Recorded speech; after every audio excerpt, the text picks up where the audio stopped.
Dentre esses estilbenos, você tem, por exemplo, o resveratrol, que é uma molécula antioxidante, preventiva de doença cardíaca, muito importante.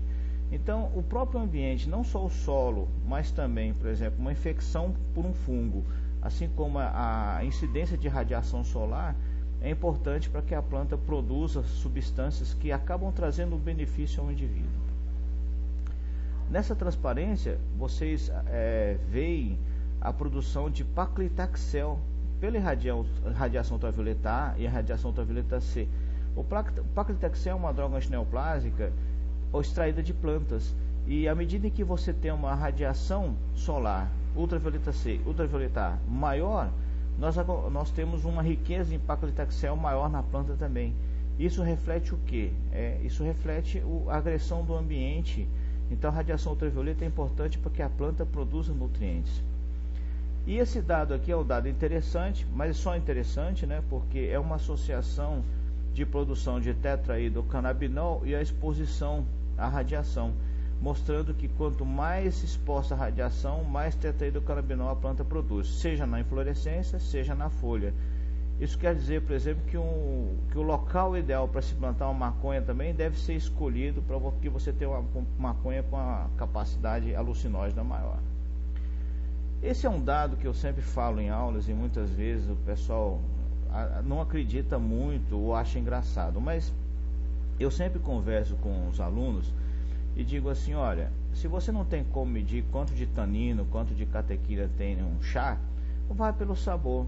Esse trabalho aqui mostra um dado interessante, que é a percepção de intensidade de sabor amargo e adstringente em relação à concentração de catequinas e taninos na uva, no extrato de semente de uva, mostrando que quanto mais amargo, quanto mais adstringente, maior a concentração de moléculas bioativas.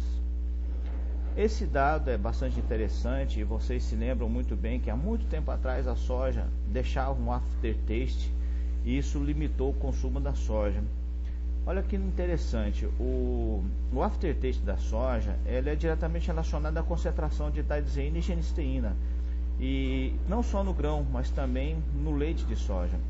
Então você tem um aftertaste que é associado à isoflavona, e essa isoflavona acaba tendo um benefício no paciente, né? São as isoflavonas que têm um benefício, por exemplo, na mulher pós-menopausa, prevenção de câncer de mama e até prevenção de câncer de próstata.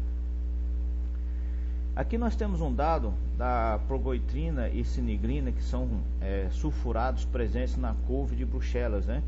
Que tem um sabor dito ruim, e a intensidade de amargor da couve de Bruxelas é diretamente relacionada à sua concentração de sulfurados, que são antioxidantes, são moléculas úteis para o ser humano. E eu trago aqui para vocês uma lista de produtos, né?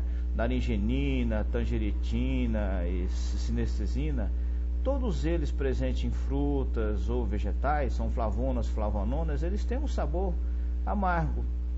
E mais do que isso, né, você tem também quercetina, epicatequina, as catequinas todas, e o galato de epigalocatequina, ele é amargo e também deixa um sabor aftertaste levemente doce.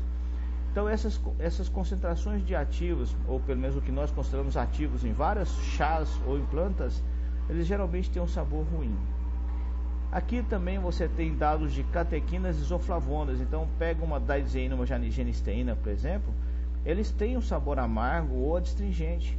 É difícil você fugir desse sabor na planta, e o sabor pode ser usado para você escolher a qualidade de um produto quando você procura um ativo em si. Aqui outro dado são limonoides, né, e organosulfurados, como ou glicosinolatos. Você tem, por exemplo, produtos que acabam sendo bastante amargos, né? Então não tem um sabor muito bom. E aqui você tem os isotiocianatos, os glicosinolatos, que eles têm um sabor pungente, né? Também um leve sabor pungente, como o sabor de mostarda, aquele sabor picante. Então os produtos acabam tendo realmente um sabor diferente à medida que você tem mais ativo. Eu sempre pergunto nas minhas aulas, e quando você se lembra quando a mostarda era picante, né? Aquele picante era isotiocionato. E aqui você tem também outros dados mostrando como é que a indústria, né, melhora o sabor. Porque você pensa assim, mas o sabor é ruim e os produtos hoje não tem um sabor tão ruim assim.